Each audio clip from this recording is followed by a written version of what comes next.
Alakazam is the first Pokemon we are redoing from the old Just the Battle series. In that series we started with Alakazam, but we're starting with Abra in this series, and that means our only move will be Teleport at the beginning. So will that hold us back, or has my gameplay improved in the few months it's been since we did Alakazam? And as always, before we get into this run, I want to say thank you for the support you've shown over the last few weeks. As some of you may already know, I've not been that well and I've been pushing through to do the streams. However, the pre-recorded content has had to take a little bit of a backseat because it takes an awful lot of energy out of me. But we are all good to go for some pre-recorded content here and there, and what a better start than with Abra. I'm really looking forward to seeing just how well Abra does compared to Alakazam. And if you find that you're enjoying this video, please do remember to leave it a like. If you want to see more content, both live and pre-recorded just like this, then click the subscribe button. And if you've got anything to say, please do leave it down below. But for now, I'll tell you we are level 5 with 18 HP. We're holding a berry and our only move is Teleport. We've got 8 in attack, 7 in defense, 16 in special attack, 11 in special defense, and 15 in speed. They're the stats of our Abra, and we're going to have to take it very slowly at the beginning. We have no chance of getting through anywhere at the moment because we can only run away from those battles. So our first battle goes a little bit differently to normal because we can't beat up the Wild Pidgey, so we just get out of there. So we make our way onto Route 30, we deplete all of our PP, and then we get to grinding against Wild Hoppip. Wild Hoppip really do make some of these grinding sessions go an awful lot quicker. And while they're only a 5% encounter, they cannot attack you at all. And that means you don't really have to worry about the recoil from Struggle. Early game Struggle would be a much harder affair if we had to grind on Pokemon that can actually attack you. However, even with the Hoppip strategy, it is a very slow start for the Abra Run. We are only at level 6 now and we're more than 5 minutes into the run. In some other runs, we'd already be past Falconer at this point, so that just shows you how much it's going to hold this Abra back. We do eventually grow to level 8 though, and we grab the items outside of Mr. Pokemon's house before having a little chat with him. We get the Pokedex from Professor Elm and we get a free heal. If I was thinking properly in this run, I would probably have done my grinding after meeting Mr. Pokemon, because that means I have to waste another 20 PP. That in itself takes a couple of minutes, but once it's done we can make our way to the first rival battle. The rival has Totodile in this instance, and that's because Totodile has some dark type moves, and of course being a psychic type Pokemon that means we're going to have a weakness to some of his attacks. We managed to struggle through that battle though and defeat him in a time of 12 minutes for the first rival battle, and we can make our way back to Professor Elm. We have a chat with the police officer and once more we call the rival triple question mark, and now the challenge run is well and truly underway. We definitely have a bit of a handicap here with the Abra, but we're going to try and make do without having to evolve for as long as possible. And that means our first destination is going to be Sprout Tower. We can probably beat up most of these Pokemon without a single reset, and at the very top we meet Elder Lee. By the time we reach the top of the Sprout Tower, we are level 13, and that means we're doing quite a bit of damage with our Struggle. We have very low attack, only an attack of 16 in battle at the moment, and getting a critical hit off that Hoothoot means we are well and truly knocked out. However, even if we'd got through to the Bellsprout, we'd have still been KO'd unless we got incredibly lucky. So we'll try in the gym instead. We're going to take on the first Birdkeeper. He's got a single Spearow, and surely we'll be able to get through this. Peck is doing about 11 damage each turn, and we knock it out in 3 struggles. Unfortunately though, we use our berry there. That was a bit of a mistake. And then after beating up the 2 gym trainers in Falconer's gym, we're going to go back to the top of the Sprout Tower to try this once more. There's absolutely no hope against Falconer at the moment, so I think our better option is against this Elder. We get through the Bellsprout on 25 HP, and we're back onto the Hoothoot. Once again, the only thing we've got is Struggle, and Tackle does a lot less this time. We're able to get through onto the final Bellsprouts with 8 HP, but once again, this isn't enough. We're taking 2 HP's worth of damage with every single Struggle, and that means that we're able to be knocked out by a growth-boosted Vine Whip. So I relent and decide to put on my final berry. I was hoping to save this berry for the Falconer battle, however if we can't get through this battle without a berry, even with a berry there'd be no way of getting through Falconer's battle. That berry put us in much better stead for the final Bellsprout. We're on 20 HP and we're doing roughly half damage with each struggle. It's just out of 3-shot range as he critical hits, but we knock it out and we have finally got Flash. We have a little bit of progress 20 minutes into the run. We are, however, going to have to grind before taking on Falconer. There's absolutely no way in hell we're going to get through as an Abra. We are very close to level 16, so we're going to take on this wild Bellsprout, grow to level 16, and thank goodness for that, we are out of the hardest part of this run. We'll say goodbye to Abra and hello to Kadabra and hello to an attacking move as well. We have Confusion and a huge special attack of 49 for this point of the game, so I think it's safe to say the run is easy from here. We have done the hardest part of the run with only 3 resets, and that just means Kadabra has a 20-minute handicap to catch up on itself. We get the Zephyr badge in a time of 26 minutes and 28 seconds, and now we've got to get our skates on and try and catch up as much as possible. And our first destination is going to be Union Cave. We have a very weird level up move pattern with Kadabra. Because we learnt nothing between levels 1 and 16, it means that we learn an awful lot of moves in very quick succession.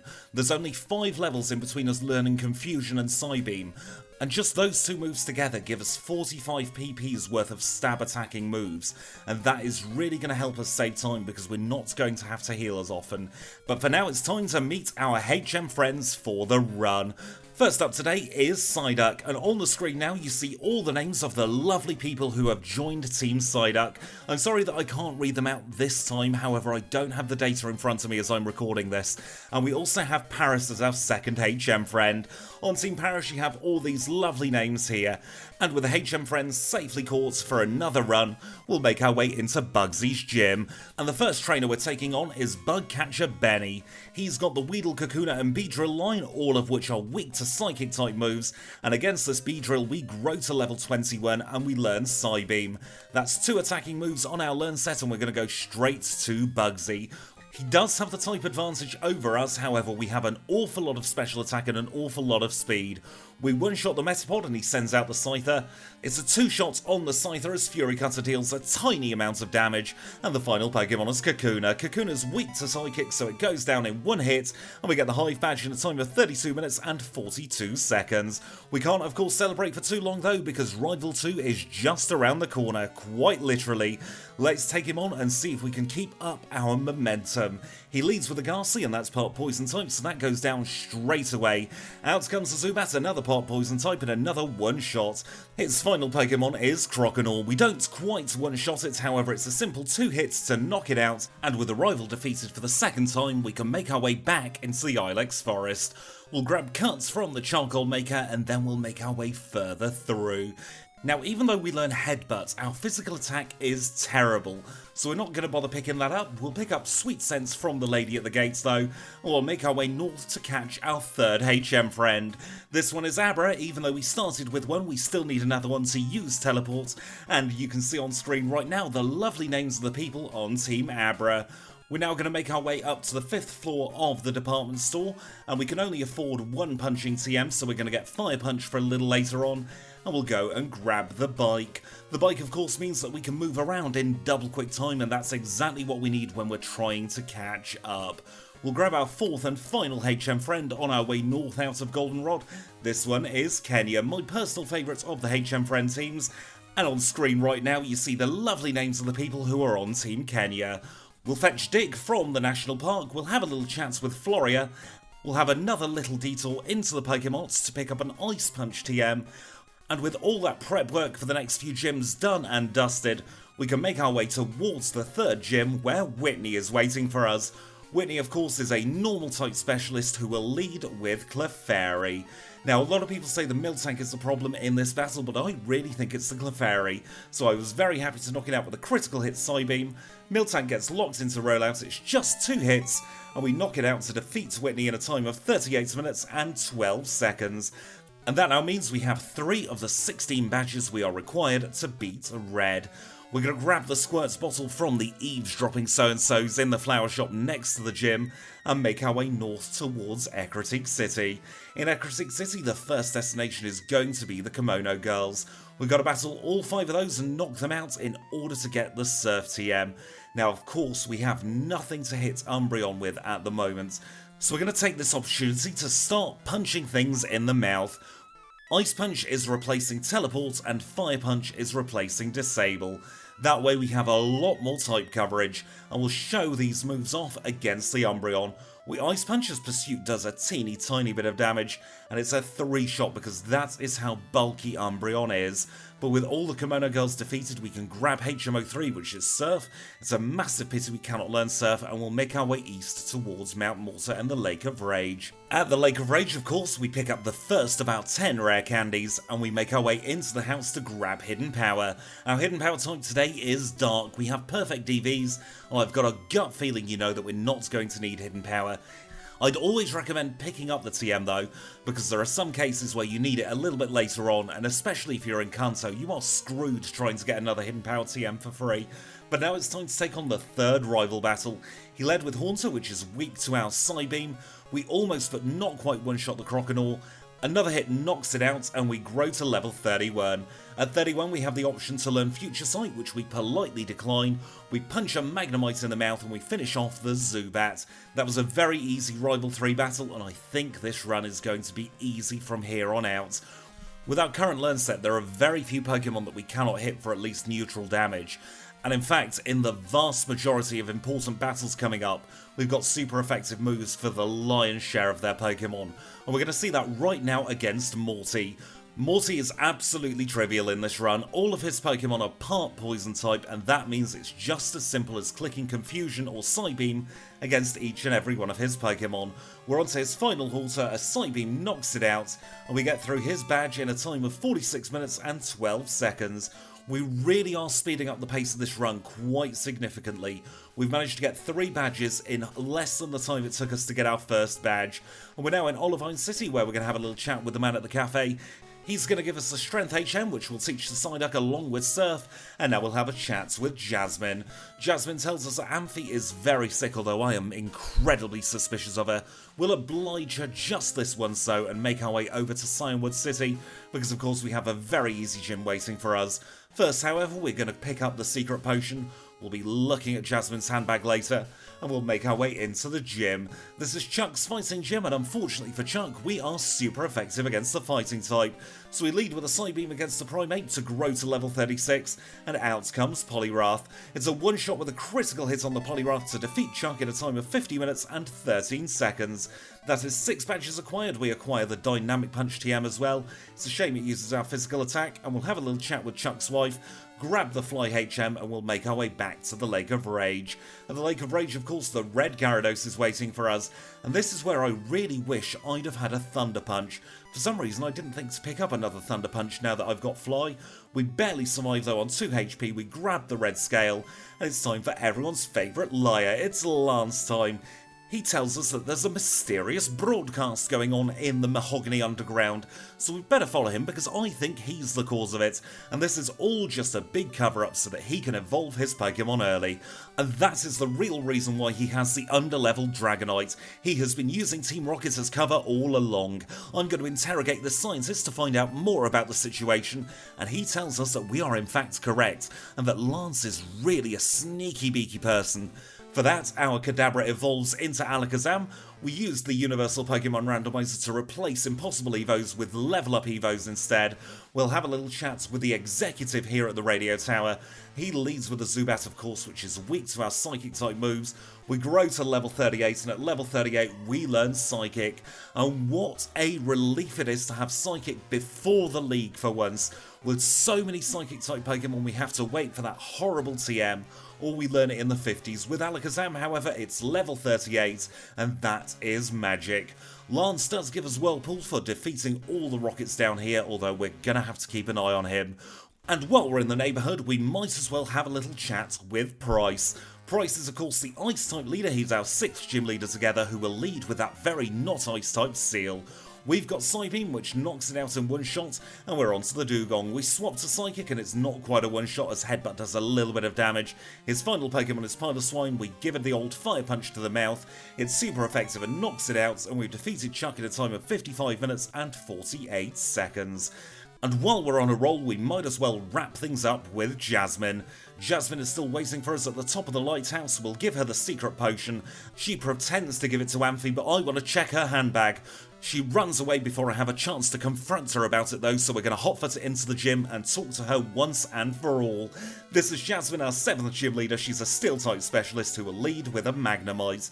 Now we have Fire Punch, and Magnemite is very, very meltable, so we get rid of it in one shot. We do exactly the same on the second Magnemite with an unnecessary critical hit, and out comes Steelix. Steelix's special defense is no match for our huge special attack, and we've defeated Jasmine in a time of 56 minutes and 47 seconds. With 7 gym badges acquired, we've got a little bit of housekeeping to do. We're going to grab the rare candy and the nugget just south of Goldenrod City, and we're also going to go back to Violet City and pick up the rare candy here as well. And now it's back to Goldenrod and another trip into the department store. We're a little bit loaded compared to where we were previously, and that means we can not only get the return TM, we can also grab a plethora of different punches. We're just going to buy a couple of each, that way we've got coverage if we need it. Out of the department store we go and into the underground, because in the underground we have our next rival battle waiting for us. This is the 4th of 5 rival battles we'll do together, and this time he leads with Golbat. It's pity for him that he leads with Golbat, because one shot from Psybeam is enough to take it out. He goes on to Sneasel, and I misclick and use Ice Punch. It doesn't happen for a second time though, and we finish it off with a Fire Punch, taking roughly 19 HP's worth of damage. It's a simple Psychic against the Feraligatr to knock it out in one hit, and we punch the Magnemite in the mouth with our Fire Fist. Here comes Haunter. It's weak to Psybeam, so we knock it out in a single hit, and that's the 4th rival battle done in just over an hour. After defeating the rival, we did finish off the rest of the rocket section, but of course, like most times, nothing of importance happened, so we'll have a little chat with the director at the top of the tower, and we'll also grab the radio card. It is imperative to grab the radio card, otherwise you get stuck in Kanto for ages. We'll make our way through the ice path, picking up the Waterfall HM. We're also going to grab the Never Melt Ice, because we do have an ice move on our learn set. And also for the very final director battle in the Team Rocket section, we replaced Psybeam with Thunder Punch. Now, however, it's time for Claire. She is a Dragon-type specialist who led with a Dragonair, but that Dragonair is already out of here. Same thing happens with the next Dragonair, and we gain a level to go to level 49. 3 Dragonair out of the way, that just leaves Kingdra left to go. We use Psychic, it's a critical hit, one shot, and we've defeated Claire in a time of 1 hour and 10 minutes, and we get her badge in 1:11:29. What an incredibly quick time considering we had a 20-minute handicap at the beginning. We'll grab the next rare candy just east of Newmark Town, and we'll make our way towards the Pokémon League. And on the way there, of course, there are plenty of trainers on these 2 routes. However, there's nobody in Victory Road. And I've got a little question for you all. Do you like having the trainers outside of Victory Road, and Victory Road being just a movement puzzle? Or do you like the combination of trainers and mazes in Victory Road? Let me know in the comments down below. I quite like the Gen 2 way, I've got to be honest. But now it's time for the 5th and final rival battle. I don't misclick and use Fire Punch against the Sneasel this time to knock it out in one shot. There's no sense in wasting a Psychic against the Golbat, as Ice Punch is just as good. We go back to Fire Punch to the Magneton, and he sends out Haunter. We use Psychic against the Haunter to make sure that goes down in a single hit, so he sends out his Kadabra.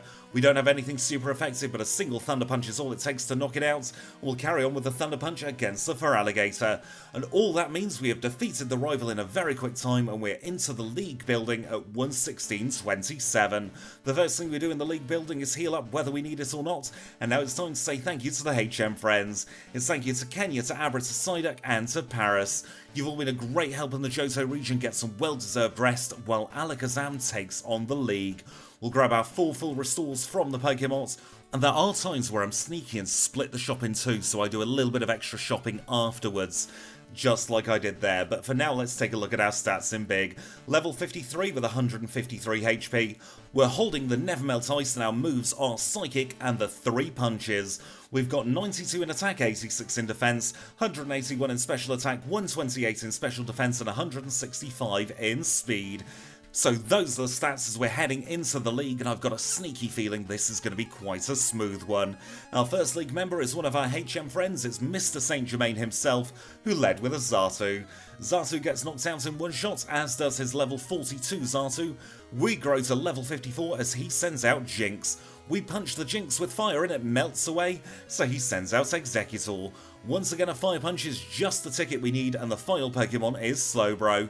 Thunder Punch one-shots the Slowbro with the greatest of ease, and we're through Will in a time of 1 hour, 17 minutes and 43 seconds. Up next is Koga, the Poison-type specialist, so this really is a foregone conclusion. We knock out the Ariados in one hit, and we do exactly the same with a Fire Punch against the Fortress.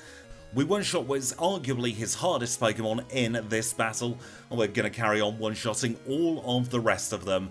Psychic is a really overpowered type for the first 3 members of this league, especially when you have the punches as well. Koga's final Pokemon was Venomoth, which was a one-shot like every single other Pokemon, and we defeat him in a time of 1:18:18. Up next is Bruno, and things don't get easier here for those league members. We knock out the Hitmontop in one shot, and we swap to Ice Punch for the Onix. Onix has no special defense, so it goes down straight away, and we get back to Psychicking. All of the rest of his Pokemon are going to be weak to Psychic, including this Machamp, so it's one-shot City. He gets a Mach Punch on us for 12 damage, and that really didn't even tickle us. We're through Bruno in a time of 1:18:54. Up next, though, is Karen. If anyone's going to slow us down in this run, it's going to be Karen. We Ice Punch the Umbreon, and she does get a Sand Attack against us, and then we get a bad roll, meaning it was 3 shots on the Umbreon. We're just going to have to hope that we can hit through the accuracy drop. We get rid of the Murkrow, and we're on to the Houndoom. We take off over half health, and we paralyse it, but we miss. Fortunately, it doesn't attack us and we're on to the Gengar. Psychic knocks it out in one easy shot, and her final Pokemon is Vileplume. We hit once again through the Sand Attack to defeat Karen in a time of 1 hour, 19 minutes and 38 seconds. And that means we only have one more trainer between us and the Hall of Fame. It's the Liar with the Flyers, it's Lance Time, who leads with Gyarados. And poor old Gyarados. It leaves as quickly as it came because we had a 4 times super effective Thunder Punch, and we're going to do exactly the same against these under-leveled Dragonite. The first one goes down with an Ice Punch, the second one goes down in much the same way, and why change a habit of a lifetime? We're going to Ice Punch this Aerodactyl as well. We'll swap to Psychic for the Charizard just because I want to see most of these moves in this battle, and then we'll go back to Ice Punch for the final Dragonite. And Alakazam there has given us a masterclass in how to defeat Lance. One shot in every single Pokemon. That gives us a Lance time of 1 hour, 20 minutes and 26 seconds, and our Hall of Fame time is 1 hour, 20 minutes and 43 seconds.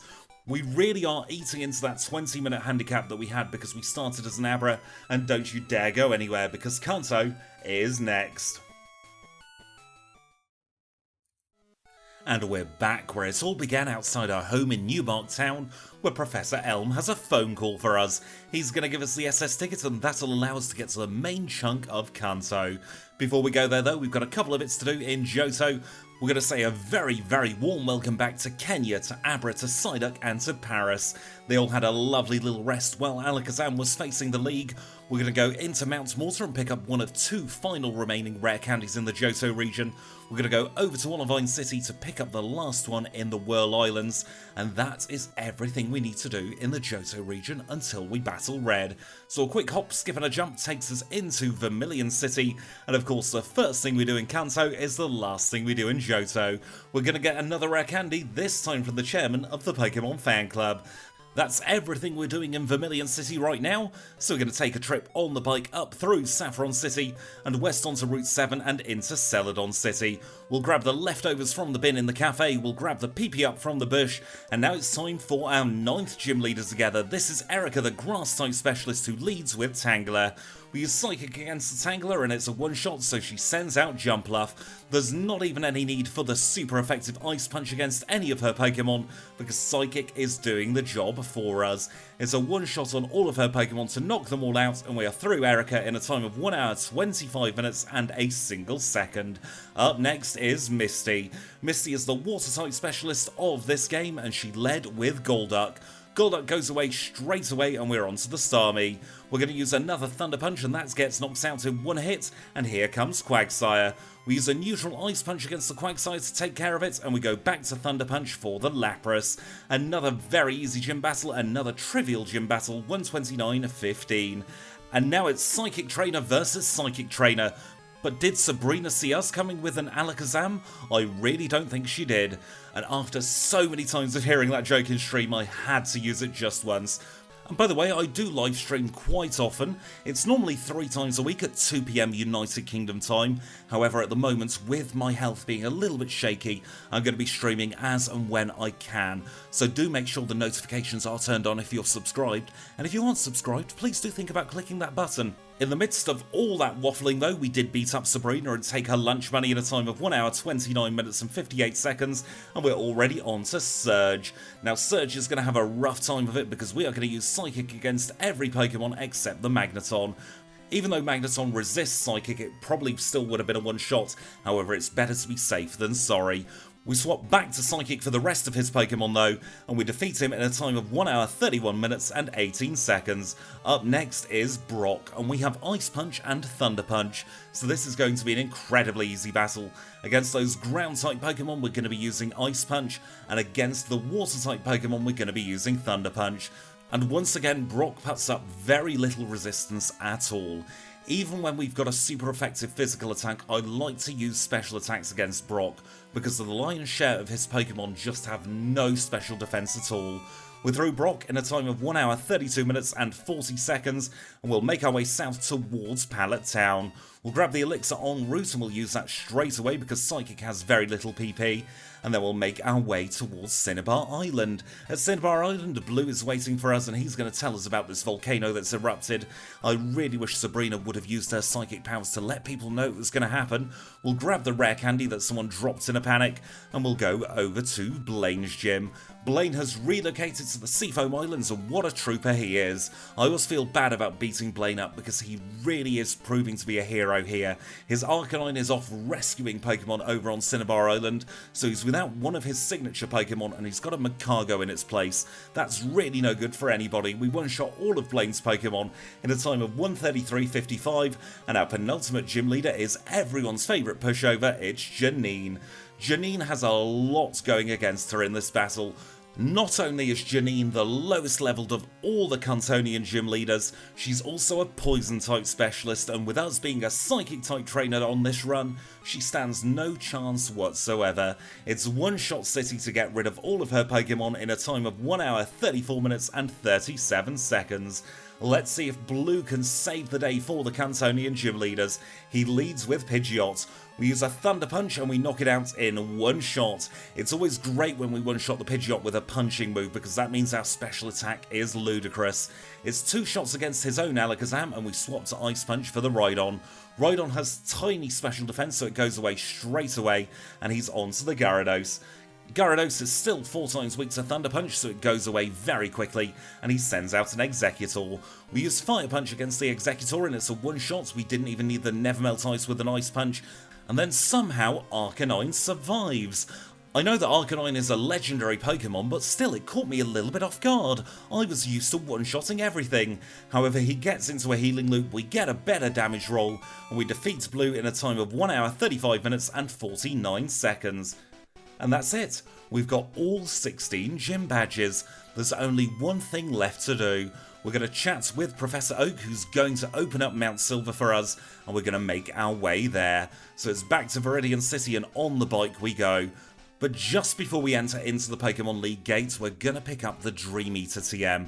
We might not need it, but it is a stab draining move, and even though it can only be useful against the Snorlax, it might help us out in a pinch.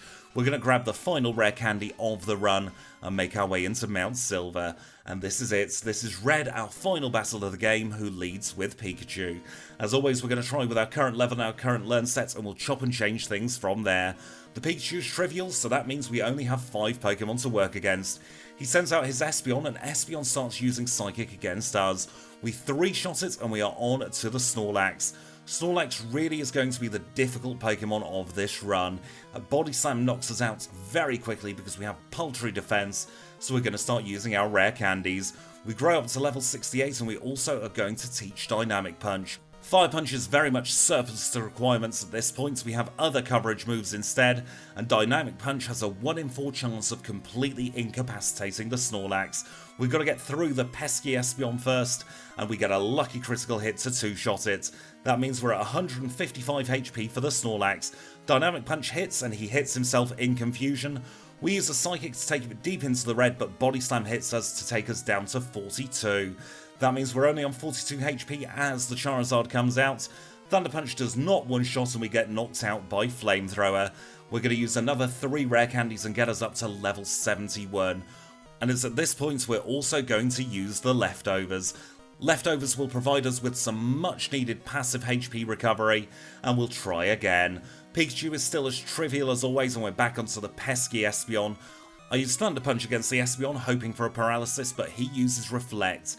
That is the one move I really was hoping he wouldn't use, because that means Dynamic Punch is going to be much less effective against the Snorlax. We still manage to confuse it and he uses Amnesia. We miss our second Dynamic Punch, but he hits himself in confusion. The Reflect fades and then we manage to land another Dynamic Punch, but he Body Slams and paralyzes us. We're not going to use any rare candies, but we are now going to change Ice Punch to Hidden Power Dark. It's very lucky we picked it up earlier on in the run, and this is super effective against the Espeon, so hopefully it'll make Espeon a little bit more reliable. Pikachu goes away as it always does, and we try Hidden Power, and that's comfortably a 2-shot. That means that if we don't get a Reflect up, we're in with a really good chance of getting through the Snorlax quite quickly. Of course, for that to happen though, Dynamic Punch needs to hit. We take it deep into the yellow as Snorlax is confused, but Body Slam once again hits us for huge damage twice in a row. I relent and use the final 4 rare candies. We're up to level 75 and I'm also going to use our final PP up on Dynamic Punch. That means we have 6 throws of the dice if we want to confuse the opponent. Like normal, Pikachu says hi and bye, and we're back onto the Espeon. We take Espeon into the yellow and take no damage that uses Reflect, and here comes that pesky Snorlax. Dynamic Punch takes it into the green, he hits himself in confusion, and then we start bombarding it with Psychic. He hits himself with another confusion and we are on full health as the Snorlax gets knocked out. We carry on the Psychic for the Charizard and it's a critical hit, one-hit wonder. That brings us on to Blastoise and we use Thunder Punch. Takes it deep into the yellow and he's fully paralysed and it's just 2 hits to knock it out. The final Pokemon is Venusaur. We are strong against it, so it's 1 shot to finish off the run, and we defeat Red in a time of 1:41:44. And on screen now is the very end of the Just the Battles run, and look at that time, 1:39:56. We were less than 2 minutes behind our original Just the Battles run. I was astonished at just how much my gameplay has improved. And the time of 1:41:44 puts Alakazam in a very respectable 17th place on the leaderboard. I think if we had an attacking move from the very beginning, we would be in top spot with Alakazam. Maybe I should try a run starting as Kadabra, let me know in the comments down below. The rest of page 2 looks the same, and of course the rest of page 1 does as well. We've got Kangaskhan in top spot, and next in the drop zone is Furret. But with that, we are done, so I'm going to say thank you all so much for watching. It's been an absolute pleasure as always. If you liked what you see and you want to see more, please do click the subscribe button. If you enjoyed this video, click the like button as well. I have a Patreon at patreon.com/trainersquidgy. And until next time, I'll say thank you all so much for watching, and I'll see you all very, very soon.